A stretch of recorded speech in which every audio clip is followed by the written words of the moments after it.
Salut, Jed O'Mac de Burst Medic Pump Co.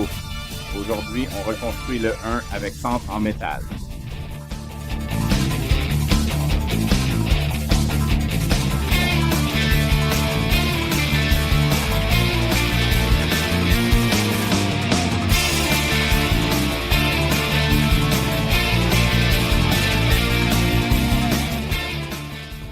Nous avons un kit de reconstruction humide et un kit de reconstruction d'air pour notre E1 métallique avec une pompe à centre métallique.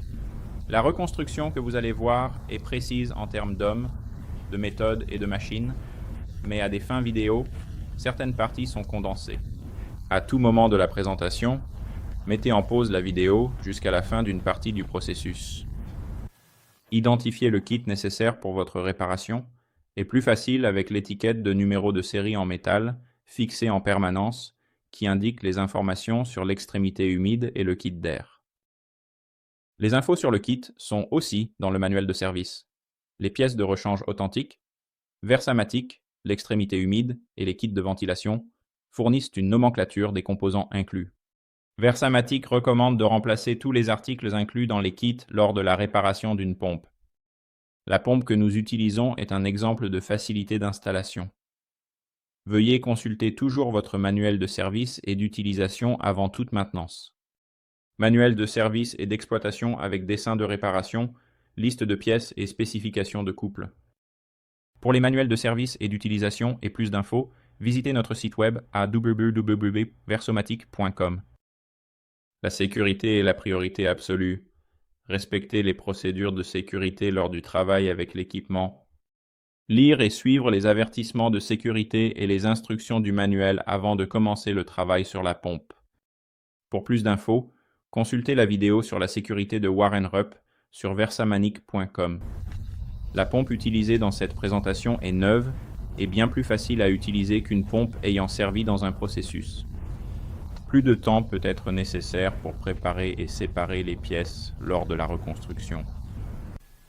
Outils recommandés pour la reconstruction, les tailles peuvent varier selon le modèle, mais le type reste le même. Clé dynamométrique, cliquet, petit tournevis à fente, crochet pour joint torique, pince à circlips, douille et ou clé, clé Allen de 1,12 pouces, clé Allen de 3,4 pouces, clé Allen de 5,32 pouces avec tête hexagonale. Commençons. Pour les vidéos, on utilisera une clé à choc 3H. D'abord, retirons le collecteur de décharge. Enlevez le collecteur de décharge et conservez-le à part. Enlevez les billes de contrôle de décharge et retirez les sièges de soupape de décharge pour procéder à la maintenance nécessaire.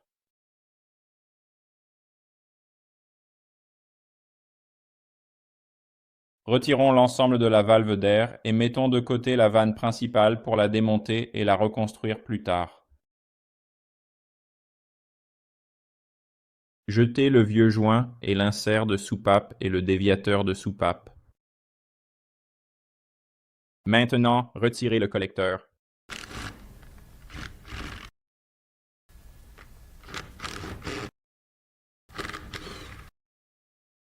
Allez-y et mettez de côté le collecteur d'aspiration pour le remontage ultérieur. Retournez la pompe.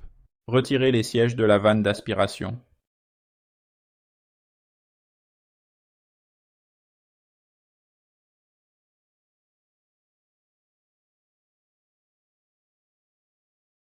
Enlevez les sphères. Maintenant, retirez une chambre extérieure.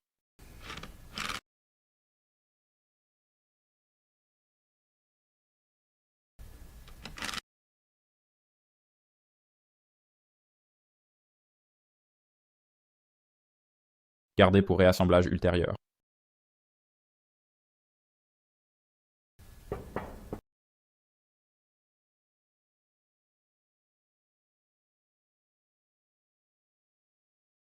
Laissez une chambre d'eau allumée et nous sommes prêts à retirer l'ensemble du diaphragme opposé.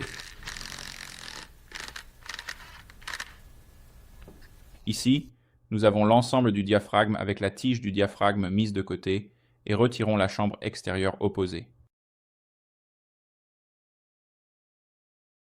Retirez la chambre extérieure, mettez-la de côté pour la réassembler plus tard et retirez le deuxième diaphragme.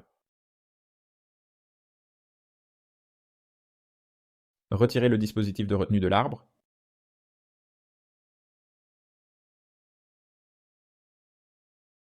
Retirez le joint torique de l'arbre principal et jetez-le. Retirez la deuxième plaque de retenue de l'arbre et mettez-les de côté pour les réassembler ultérieurement. Retirez le deuxième joint torique de l'arbre principal et jetez-le.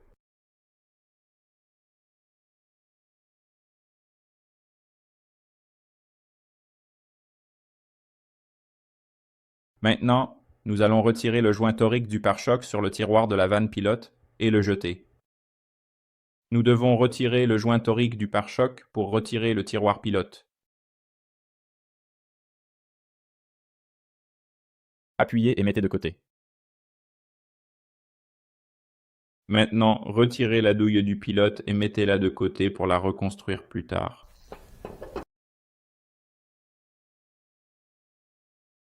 Allez-y, ouvrez notre kit complet pour l'installation d'air.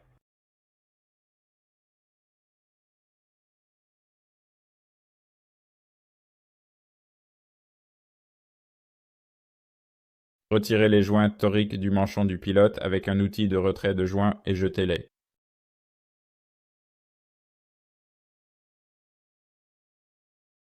Installez les joints toriques du manchon pilote. Travaillez dehors, dedans.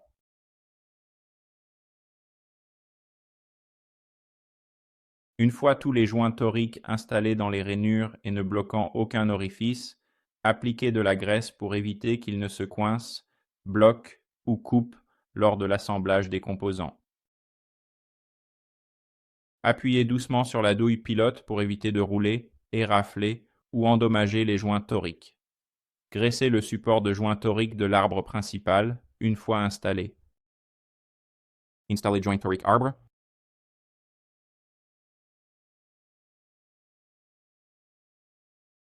Pour retirer l'autre joint torique de l'arbre principal, répétez le processus précédent de l'autre côté.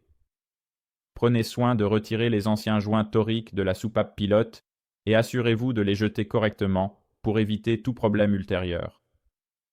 Veillez à ne pas endommager les nouveaux joints lors de leur manipulation. Une fois les anciens joints toriques retirés, inspectez le tiroir pilote pour toute usure, rayure et installez les nouveaux joints toriques.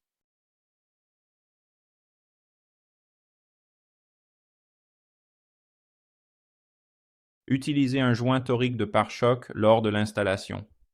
Graissez les joints toriques du tiroir pilote pour éviter qu'ils ne se coincent, bloquent ou coupent lors de l'assemblage dans le manchon pilote.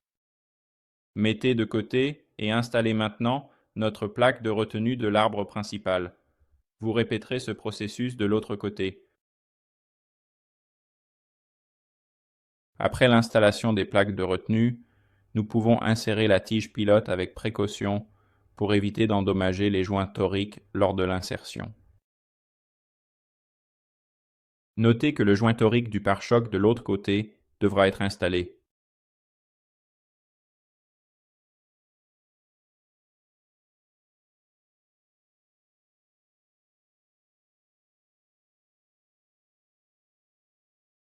Appliquons de la graisse sur la tige du diaphragme pour éviter que les éléments ne se coincent, bloquent ou coupent le joint torique.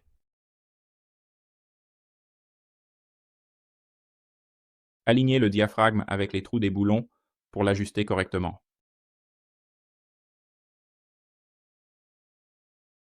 Vérifiez la chambre extérieure pour l'état du moulage. Surface et rayons de la machine pour dommages ou accumulation de matériaux. Cicatrices, égratignures ou accumulation nettoyée avec papier émery, toile de crocus ou papier de verre fin. L'orientation de la chambre nécessite que le côté de décharge de la chambre soit installé dans la même direction que le visage de la soupape d'air sur le bloc central. Alignez les trous des boulons. Installez nos boulons de chambre extérieure. Serrez uniformément en motif croisé. Appliquez le couple recommandé dans le manuel de service et d'utilisation. Maintenant, nous pouvons installer notre deuxième diaphragme. Placez la plaque extérieure du côté fluide indiqué. Vérifiez la plaque intérieure et assurez-vous du rayon en direction du diaphragme.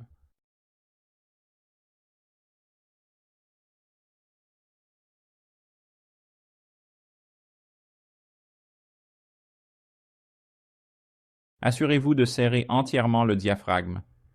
Si vous constatez que les trous de boulon sont alignés sur tout le diaphragme, veuillez toujours passer au trou suivant pour obtenir un couple optimal. Jamais abandonner.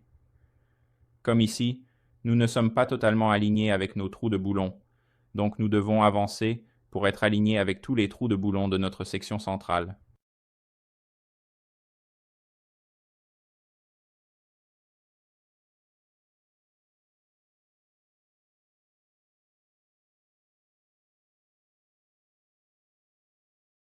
Une fois les trous des boulons alignés, nous pouvons installer la chambre extérieure et inspecter les surfaces et le rayon de la machine.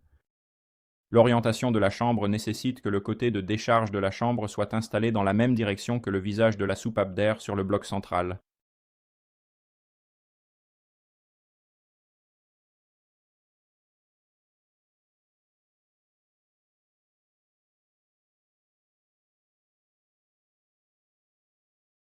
Serrage des boulons sur la chambre extérieure en croix avec le couple de serrage spécifié par le fabricant. Prêt à installer le collecteur d'aspiration. Inspectez les cicatrices, dommages ou accumulation de matériaux. Vérifiez l'usure du moulage, vérifiez l'intégrité du port, réparez si besoin. Installez nos billes de vérification du côté aspiration. Vérifiez l'usure des sièges de soupape. Remplacez selon les besoins. Notez l'orientation. Vous voulez que la gorge de la bague d'étanchéité soit orientée vers le collecteur d'aspiration. Installer.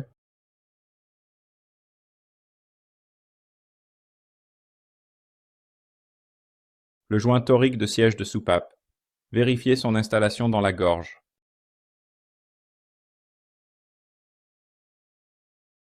L'orientation du collecteur est basée sur les exigences du processus et peut être réinstallée.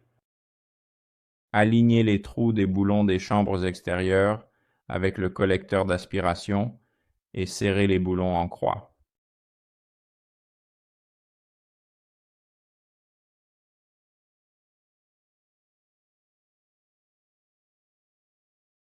Prêt à reconstruire l'ensemble de soupapes d'air, retirez les embouts.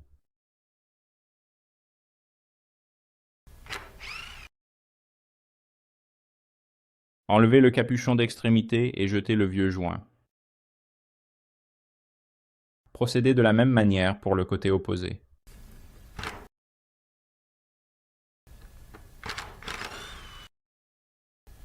Retirez le tiroir de la vanne d'air. Vérifiez l'intégrité des surfaces de la machine de moulage. Remplacez au besoin. Retirez les joints toriques en U du tiroir de la vanne et jetez-les.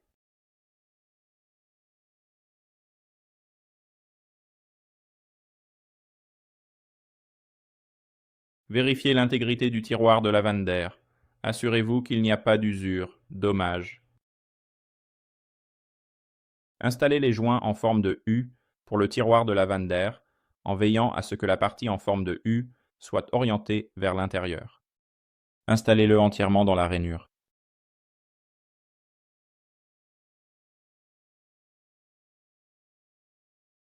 Appliquez de la graisse pour éviter que les éléments se coincent, bloquent ou coupent lors de l'assemblage des composants. Graissez la vanne d'air principale avec de la graisse.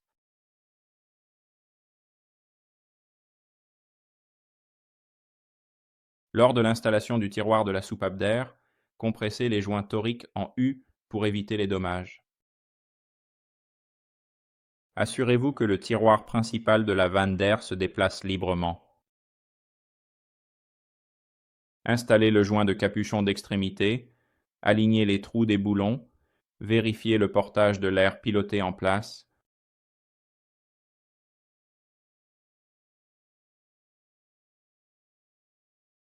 Installez correctement le capuchon d'extrémité.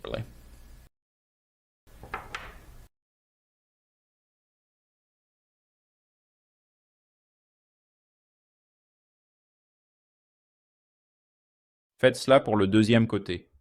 Vérifiez que le joint d'extrémité du capuchon et le capuchon sont alignés avec les orifices de raccordement. Serrez les boulons du capuchon d'extrémité selon les spécifications. Installez l'insert de valve maintenant. Assurez-vous que la partie du gobelet de l'insert de la vanne est tournée vers notre inverseur de vanne en céramique. L'insert de la vanne ne peut aller que dans un sens. Notez l'encoche dans le corps de la valve d'air et l'insert de la valve.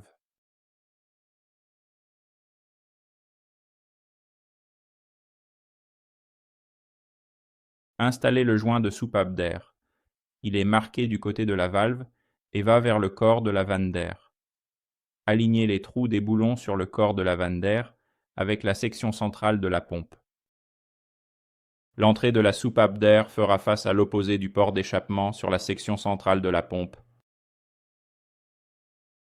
Assurez-vous de serrer la vanne d'air de manière à ce qu'elle soit fixée aux spécifications d'usine. Prêt à installer et inspecter surface de machine sur collecteur de décharge, vérifier cage à billes, sans bord tranchant, nettoyer si nécessaire. Maintenant, installez nos sièges de soupape de décharge.